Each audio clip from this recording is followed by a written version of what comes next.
What is the best thing to say to someone to subtly F with their head? I had a friend who would always say, "Wake up," in a very urgent voice randomly throughout the day. Then when questioned, he would look at you like you're crazy for hearing things. It got to a effed up point where he would write it in the steam on mirrors, so the next time I had a shower or steamed of the mirror again, it would tell me to wake up without him even being there. He'd steal my school books and write it on the back page, so when I finally reached the back page weeks later, it would tell me to wake up. Really effed with my head for a bit until he recruited other people to do it who weren't so good at keeping a straight face. A guy I used to work with got knocked out while playing softball. He came back after a 2-day break. I asked him, "Me, are you okay?" Him, "Yeah, just a little tired." Me, "Well, at least you didn't suffer any permanent brain damage." Him, "Huh?" Me, "At least you didn't suffer any permanent brain damage?" Him, "Oh, I thought you said something else." Me, "You sure you're okay?" Him, "Yeah, I just need a nap." I start many conversations with, "I'm not racist, but," and then talk about things that have nothing to do with race. The look of confusion is wonderful. "I'm not racist, but have you gone to that new park on 4th Street? My kids love it. We went this weekend." I do something similar if a random thought pops into my head or if I just want to change the subject. Example, "Yeah man, my new car feels a little clunky." Speaking of cars, did you see the new patch that's coming out for Dota? That has nothing to do with cars.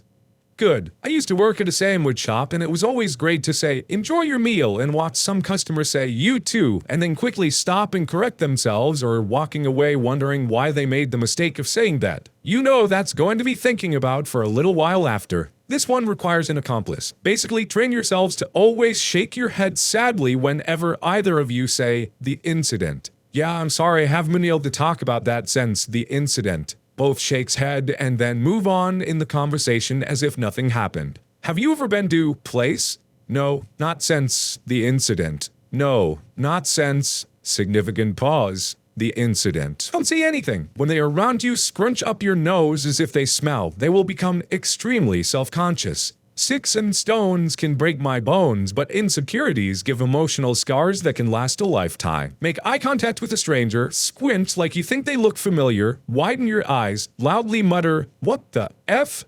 then walk away. Just did it to a coworker during my break at the hospital. He's still paranoid and I haven't spoken to him. Worked at one of those guess your age, guess your weight places and amusement park. All the time people would come up and be like, "Hey, guess my name." We would usually throw a name out there and be wrong, but one time one of our guys guessed someone's name right and called up the other 2 or 3 stations in the park to let them know, "Hey, if a guy in a green shirt and sunglasses asks you to guess his name, it's Philip," or something like that. Sure enough, the guy came to each stand in the park and each employee knew his name. I just want to say, I think you are so brave. I just want you to know I'm thinking of you during this difficult time. Please, no. A friend of mine said this to me. I was having a great day until then, but after that I was just really confused. Everything everyone told me about you was true. I once said this to a manager during a disciplinary. It effed with his head way worse than I anticipated. He was one of those managers that thought he was really popular but was a bit of a D. After I said that, he was second-guessing himself for a good month. Really went out of his way to be nice afterwards too. Every once in a while, I'll tell my son, "Get in the shower, I'm not gonna go through your stuff." Son, "Wait, are you gonna go through my stuff?" Me, "Don't you ever listen? I said I'm not gonna go through your stuff." No, get in the shower. Tell someone we need to talk and go as long as you can without seeing them to talk. Then when you see them, just say, "It doesn't matter anymore. You made your choice." Give them a pat on the back, a fake smile, and walk away. I was at a party with a friend and when he was just about to go upstairs with a girl, I told him, "Think about me." He came back 10 minutes later with a furious look. That's when you reply with, "I always do." You don't have to say anything. Just look at their hair or hairline a tiny bit longer than you normally would. Widen your eyes slightly, then quickly glance away. Sneak a couple more quick looks during the unrelated conversation. Make it seem like you're trying not to look. If they ask you if something is wrong with their hair, say that nothing is wrong, as unconvincingly as possible. In golf, a massive D move would be to say something like, "Do you always grip it so strong with your left hand?" It can ruin their swing for the rest of the round thinking about it. Anything with their stance works the same way. "Why are you standing?" While at a urinal? Nice watch.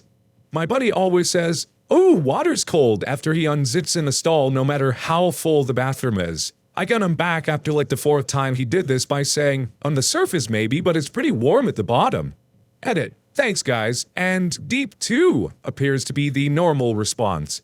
My grandpa does this. Someone once tried to trade me a watch while I was urinating. As I was urinating, he came up to me and stared at my watch for a few seconds and said, "Hey, you want to trade me that watch?" Before he could say anything, he pulled out about 4 of the worst, cheapest watches I'd ever seen. They looked like watches you could have gotten out of a claw machine. I responded with no, but he kept harassing me to trade my watch for one of his. He apparently really needed a watch with a timer and mine had one. This is all happening while I'm actively urinating. Eventually he left me alone and now I think about it every time I'm at a urinal. Wasn't the watch he wanted, Gumasabi. I think he just wanted to watch. My cousin will just walk up to you if he hasn't seen you in a while, give you a firm handshake and tell you congratulations, then nothing else. I would always ask my old roommate, "Have you seen our toothbrush?" And never mind, I think I left it next to our fleshlight. I told my boyfriend he says the word toilet funny. Occasionally when he says it, I just repeat it back to him incredulously.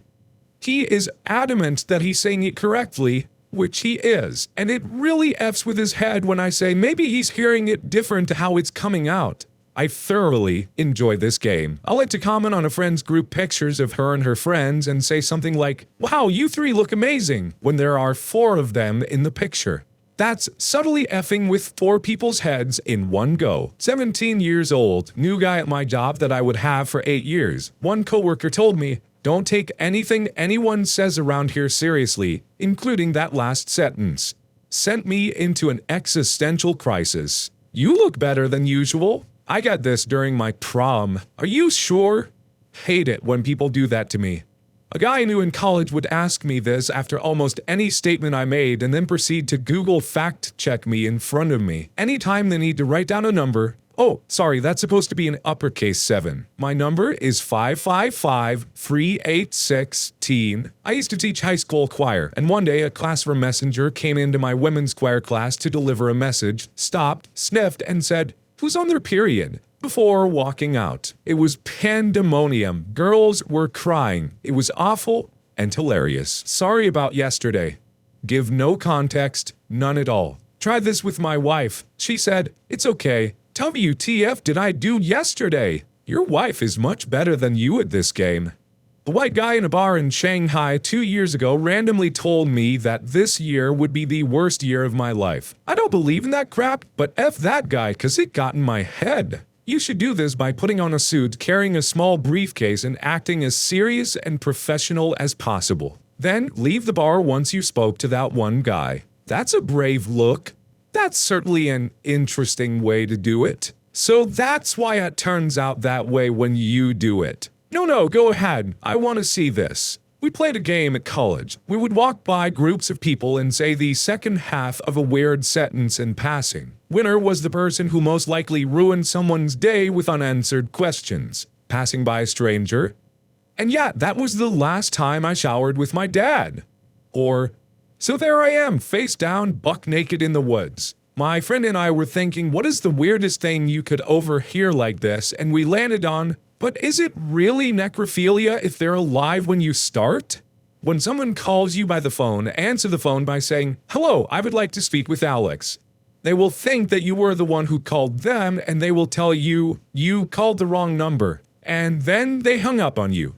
A few seconds later, they will start going nuts. I wonder if that would work on telemarketers. I took a telemarketer call at my parents' house once. I had a 5-minute argument in English about the fact that I couldn't understand what they were trying to sell me because they were speaking English, and I didn't speak English. My stepdad almost peed himself laughing. When I was about 9, my family would go to Bob's Big Boy after church. I was in there washing my hands before we ate, as my parents always made me wash my hands before any meal. I'm in the bathroom and I was getting some hand soap, and then a toilet flushes and someone says, "I think you should remember this." And so I have, all these years. I'm hoping it becomes useful later on, mysterious toilet flusher. Otherwise, I would have remembered it for nothing. You still have my trust. I will carry this a little longer. Nice to see you again. To someone you just met for the first time. I once met a guy 6 times before remembering him, so every time I said nice to meet you, he would just laugh. I didn't get the joke, but I awkwardly laughed too. Then the 6th time I went,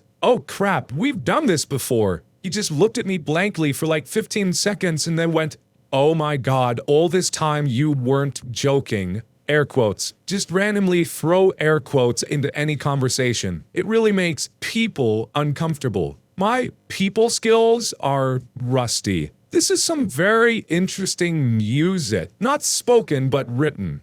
When someone parks and takes up 2 or 4 parking spots, I always leave them a little note that says something along the lines of, hey, sorry about your truck. I drive a smaller car and thought I could park in besides you, but didn't quite make it. My buddy says you should be able to buff the scratches out with wax from AutoZone and that the damage is less than $100. So there's no reason for me to leave my information. Good luck. I've done this a few times and sat back to watch as some guy comes out, reads the note on his windshield, and spends 20 minutes walking around his trucker car trying to find out where the scratch is. Please leave your story in the comments. I would love to make a video on them in the future. Also, don't forget to like and subscribe.